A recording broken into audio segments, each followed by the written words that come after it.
જય શ્રી કૃષ્ણ મિત્રો, તારીખ 15 નવેમ્બર 2024 કાર્તિક પૂર્ણિમા છે। આ દિવસે તમામ દેવી દેવતાઓ પૃથ્વી પર કાશી શહેરમાં આવી અને દિવાળીની ઉજવણી કરે છે। આથી આ દિવસને, આ પૂર્ણિમાને દેવ દિવાળી કહેવાય છે। આ દિવસે સ્વર્ગલોકના દરેક દેવી દેવતાઓ પવિત્ર નદી અને ખાસ કરીને ગંગા સ્નાન કરવા પૃથ્વી ઉપર આવે છે। આથી આ દિવસે ગંગા સ્નાન તથા પવિત્ર જળાશયમાં સ્નાન કરવાનું ખૂબ જ મહત્વ છે।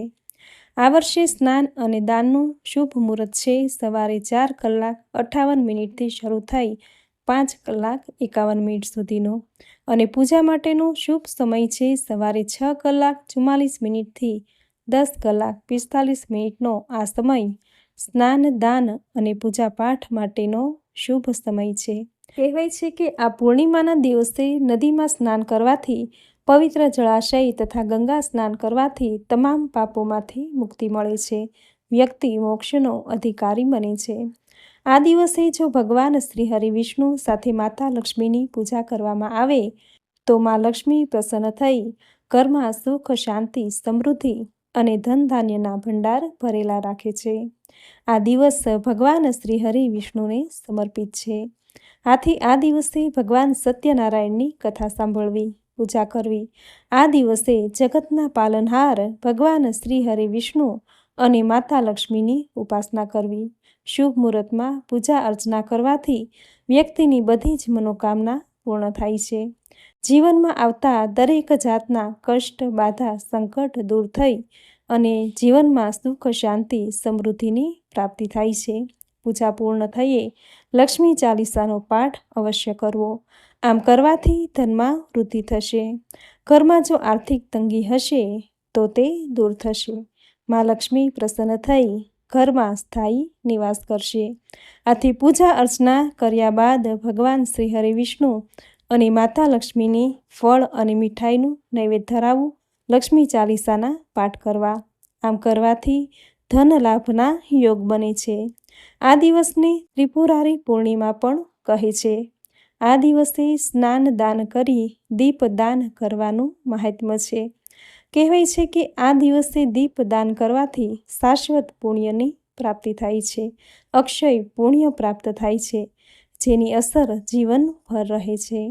આ દિવસે ભગવાન શિવે ત્રિપુરાસુર નામના રાક્ષસનો વધ કર્યો હતો। આથી આ તિથિને ત્રિપુરારી પૂર્ણિમા પણ કહે છે। કહેવાય છે કે આ દિવસે કાર્તિકેયે તારકાસુરનો વધ કર્યો હતો। આથી ભગવાન શિવે પ્રસન્ન થઈ આ મહિનાનું નામ કાર્તિક રાખ્યું, અને આ શબ્દ અપભ્રંશ થતાં આપણે કારતક મહિનો એવું કહીએ છીએ। દરેક તિથિઓમાં આ તિથિ ઘણી શુભ હોય। આ દિવસે પવિત્ર નદી, જળાશય કે ગંગા સ્નાન કરવું। જો ગંગા સ્નાન કરવું શક્ય ન હોય તો ઘરે નહાવાના પાણીમાં ગંગાજળ ઉમેરી પૃથ્વી પરના તમામ તીર્થ સ્નાન અને પવિત્ર નદીનું ધ્યાન કરવું।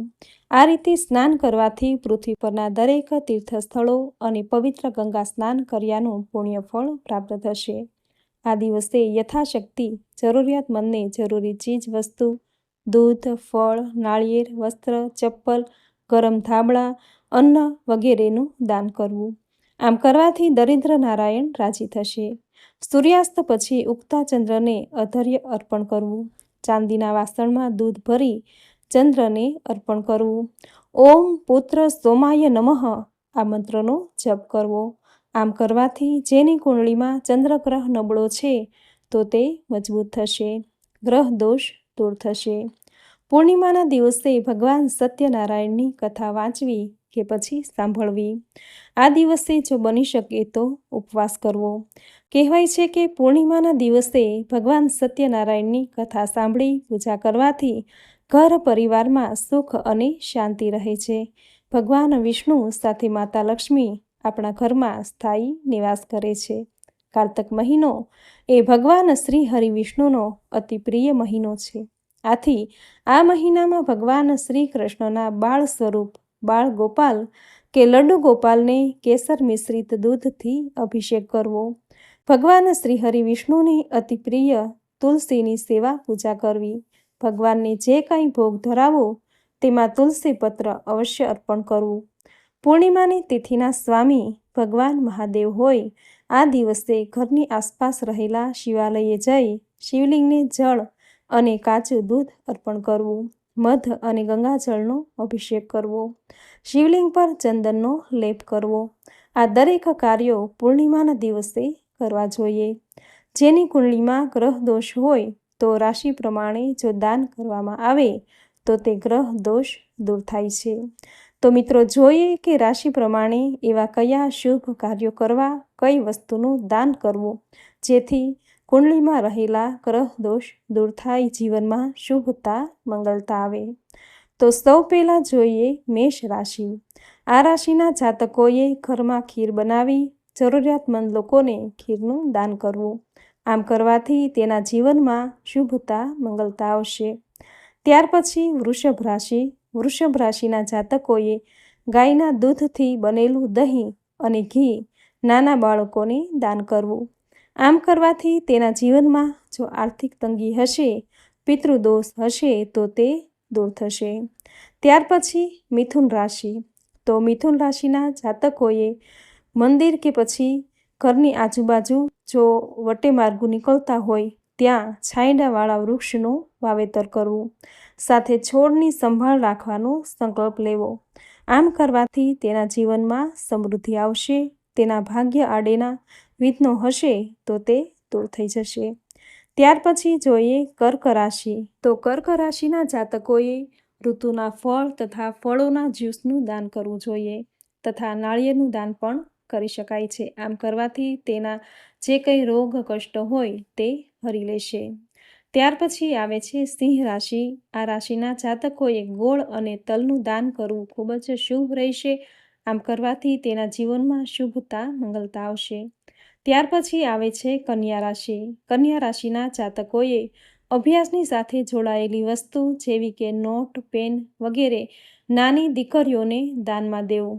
આમ કરવાથી તેના જીવનમાં શુભતા આવશે. તેના ધંધામાં ઉત્તરોત્તર પ્રગતિ થશે. ત્યાર પછી આવે છે તુલા રાશિ. તુલા રાશિના જાતકોએ આ દિવસે દૂધ, ચોખા અને શુદ્ધ ઘીનું દાન કરવું જરૂરિયાતમંદને. આમ કરવાથી તેની કુંડળીમાં રહેલા ગ્રહ દોષ દૂર થશે. ત્યાર પછી જોઈએ વૃશ્ચિક રાશિ. તો વૃશ્ચિક રાશિના જાતકોએ આ દિવસે શિવલિંગ પર લાલ મસૂરની દાળ અર્પણ કરવી. આમ કરવાથી તેના સૌભાગ્યમાં વૃદ્ધિ થશે અને સમાજમાં માન સન્માનની પ્રાપ્તિ થશે. ત્યાર પછી આવે છે ધન રાશિ. આ રાશિના જાતકોએ પીળા કપડામાં ચણાની દાળનું દાન કરવું. જેની અસરથી જે ગુરુ ગ્રહ દોષ હોય તો તે દૂર થશે અને અશુભ અસર શાંત થઈ જશે. સમાજમાં માન સન્માનની પ્રાપ્તિ થશે. ત્યાર પછી આવે છે મકર અને કુંભ રાશિ. તો આ રાશિના જાતકોએ કાળા તલ, તેલ, ચપ્પલ, છત્રી અને વાદળી વસ્ત્રોનું દાન કરવું. આ દાન કરવાથી શનિ દોષમાંથી મુક્તિ મળશે. સાડાસાતી, પનોતી, ઠૈયા જે કોઈ તેના જીવનમાં પ્રભાવ હશે તો તે શાંત થઈ જશે. ત્યાર પછી આવે છે મીન રાશિ. તો મીન રાશિના જાતકોએ કોઈ પણ હોસ્પિટલ, વૃદ્ધાશ્રમ વગેરે જગ્યાએ જઈ અને ફળ અને દવાઓનું દાન કરવું જોઈએ દર્દીઓને. આમ કરવાથી તેના જીવનમાં આવી રહેલી અનેક બાધા, સમસ્યા દૂર થઈ જશે. મિત્રો, આ હતા રાશિ પ્રમાણે કરવાના ઉપાયો. આ સિવાય દરેક વ્યક્તિએ પૂર્ણિમાના દિવસે નદી કિનારે દીવો પ્રગટાવવો, દીવાની પૂજા કરવી અથવા તો લોટમાંથી દીવો બનાવી અને નદીમાં આ દીવાને તરતો મૂકી દેવો. કારણ કે આ દિવસે દીપદાન કરવાનું મહાત્મ્ય છે. તથા આ દિવસે હનુમાનજીની સામે દીવો પ્રગટાવો, સુંદરકાંડ અથવા હનુમાન ચાલીસાના પાઠ કરવા, ભગવાન વિષ્ણુ અને દેવી લક્ષ્મીની પૂજા કરવી, દક્ષિણાવર્તી શંખમાં કેસર મિક્સ કરી અને ભગવાનને અભિષેક કરવો, ભગવાનને પીળા તેજસ્વી વસ્ત્રો અર્પણ કરવા, ઓમ નમો ભગવતે વાસુદેવાય મંત્રનો જપ કરવો, મીઠાઈ અર્પણ કરવી, તેમાં તુલસી દળ અવશ્ય મૂકવો, શિવલિંગ પર જળ અર્પણ કરવું, બીલીના પાન, હાર અને ફૂલોથી શિવલિંગને સજાવવું, ચંદનનો લેપ કરવો, અગરબત્તી પ્રગટાવી અને પૂજા કરવી. આ રીતે કાર્તિક પૂર્ણિમાના દિવસે જો પૂજા કરવામાં આવે તો વ્યક્તિની દરેક મનોકામના પૂર્ણ થાય છે. વ્યક્તિના જીવનમાં સુખ શાંતિ સમૃદ્ધિની પ્રગતિ થાય છે। તો મિત્રો, આ હતું કાર્તિક પૂર્ણિમાનું મહાત્મ્ય। આ દિવસે કરવાના કાર્યો, ઉપાયો તથા રાશિ પ્રમાણે કઈ વસ્તુનું દાન કરવું, જેની સંપૂર્ણ માહિતી હવે સાંભળશું। કાર્તિક પૂર્ણિમાનું મહાત્મ્ય દર્શાવતી કથા વાર્તા। આ દિવસે સાંભળવાની કથા વાર્તા। બોલો ભગવાન શ્રી હરિ વિષ્ણુની જય, બોલો માતા લક્ષ્મીની જય। ત્રિપુર નામનો મહાદૈત્ય પ્રયાગ ક્ષેત્રમાં તપ કરતો હતો। તેણે ઉગ્ર તપસ્યા કરી। એના તપના તેજ અને પ્રભાવથી ત્રિભુવન પણ બળવા માંડ્યા અને સમોહિત કરવા દેવોએ અનેક અપ્સરાઓ મોકલી અને વિવિધ ઉપાયો કર્યા, પરંતુ તપસ્વી દૈત્ય ચલિત થયો નહીં અને કામ, ક્રોધ કે લોભને પણ વશ થયો નહીં અને તેણે બ્રહ્માજીને પ્રસન્ન કરી અમરત્વ માંગ્યું। ત્યારે બ્રહ્માજી બોલ્યા, હે વત્સ, મારું પણ મરણ થાય છે, તો પછી અન્યની તો શી વાત કરવી? શરીરધારીઓ માટે મરણ અનિવાર્ય છે, એટલે મારી પાસેથી અન્ય વરદાન માંગી લે। ત્રિપુર બોલ્યો, હે પિતામહ, દેવથી, મનુષ્યથી, રાક્ષસથી, સ્ત્રીઓથી કે રોગથી મારું મૃત્યુ થાય નહીં એવું મને શ્રેષ્ઠ વરદાન આપો। તથાસ્તુ કહીને બ્રહ્મદેવ સત્યલોકમાં ગયા। ત્રિપુરાસુરને વરદાન પ્રાપ્ત થયું છે એ સમાચાર સાંભળી અનેક દૈત્યો એની પાસે આવ્યા। ત્રિપુરાસુરે દૈત્યને આદેશ આપ્યો કે આપણા વિરોધી દેવોને હણી નાખો, એમ ન થાય તો એમની પાસેની સર્વોત્તમ વસ્તુઓ છીનવી લો અને મને સમર્પિત કરો। દૈત્યરાજ ત્રિપુરની આજ્ઞા થતાં સર્વ દૈત્યોએ સર્વ દેવોને, સર્પોને અને યક્ષોને બંદીવાન બનાવી ચોતરફ હાહાકાર મચાવી દીધો। વિશેષમાં ત્રિપુરના વચનોને અનુસરતા વિશ્વકર્માએ ત્રિપુરની રચના કરી, જે તેજ ગતિથી ઉડનારા ધાતુના વિમાન જેવા 3 પૂર હતા। ત્રિપુરાસુર એક પૂરથી પાતાળમાં, એક પૂરથી સ્વર્ગમાં અને એક પૂરથી પૃથ્વી પર ઈચ્છા અનુસાર વિચરતો અને વિનાશ સર્જતો। દેવો ત્રસ્ત અને લાચાર બન્યા। એક સમયે ઇન્દ્ર, બ્રહ્મા અને વિષ્ણુ તેમજ નારદ મુનિનું મિલન થયું। સૌએ શિવજીને મળી ત્રિપુરાસુરના સંહાર માટે તેમનું શરણ સ્વીકાર્યું। દેવર્ષિ નારદજીની માયાથી પ્રેરિત ત્રિપુરાસુરે કૈલાસ પર આક્રમણ કર્યું। 3 દિવસ સુધી સર્વ એકત્રિત દેવો સાથે ત્રિપુરાસુરે મહાયુદ્ધ કર્યું અને કાર્તક માસની શુક્લ પક્ષની પૂર્ણિમાને દિવસે ભગવાન શિવજીએ એક જ બાણથી ત્રિપુરાસુરને મારી નાખ્યો। એટલે સર્વ દેવો પ્રસન્ન થયા। હર્ષ ઉલ્લાસથી તેઓએ સદાશિવને પ્રસન્ન કરવા દીપ સમર્પિત કર્યા અને દિવાળી જેવો ઉત્સવ પણ મનાવ્યો। આથી આ દિવસને દેવ દિવાળી તરીકે ઓળખવામાં આવે છે। કાર્તિક પૂર્ણિમા એટલે કે દેવ દિવાળીના દિવસે જે કોઈ વ્યક્તિ પરમાત્માનું સ્મરણ કરીને 720 દીવા કરે એ સર્વ પાપોમાંથી મુક્ત થાય છે। આ દીપ પ્રાગટ્ય અને તેના દર્શન થકી તેને સુખ, શાંતિ, સમૃદ્ધિ અને અભ્યુદય તથા ઐશ્વર્યની પ્રાપ્તિ અવશ્ય થાય છે એવું પૌરાણિક ગ્રંથોમાં કહ્યું છે। દેવ દિવાળીની સમાપ્તિ સાથે જ દીપાવલીનો મહા ઉત્સવ પૂર્ણ વિરામ પામે છે અને તે સાથે જ શરૂ થાય છે શુભ લગ્નોની સિઝન, એટલે કે લગ્ન ઉત્સવ। જે ઘરમાં લગ્નોત્સુક યુવક યુવતીઓ હોય તેના પરિવારમાં શુભ દિવસે, શુભ દિને તોરણ બંધાય છે, મંગળ ગીતો ગવાય છે, ઢોલ ઢબુકે છે અને વર કન્યા પ્રભુતામાં પગલાં માંડે છે। દેવ ઉઠી એકાદશીના દિવસે ભગવાન વિષ્ણુના દેવી તુલસી સાથે વિવાહ થાય છે। ત્યાર પછી કાર્તિક સુદ પૂર્ણિમાના દિવસે શ્રી વિષ્ણુ નવવધુ તુલસી સાથે પૃથ્વી લોક પરથી સ્વધામ વૈકુંઠ લોકમાં પધારે છે।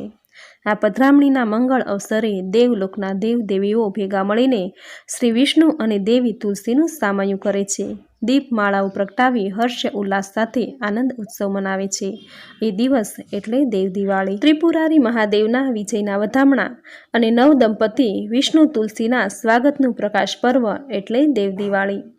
ધરતીલોકના માનવો આસો વદ અમાસે દિવાળી ઉજવે છે, તો દેવલોકના દેવો કાર્તિક સુદ પૂર્ણિમાએ દેવ દિવાળી મનાવે છે।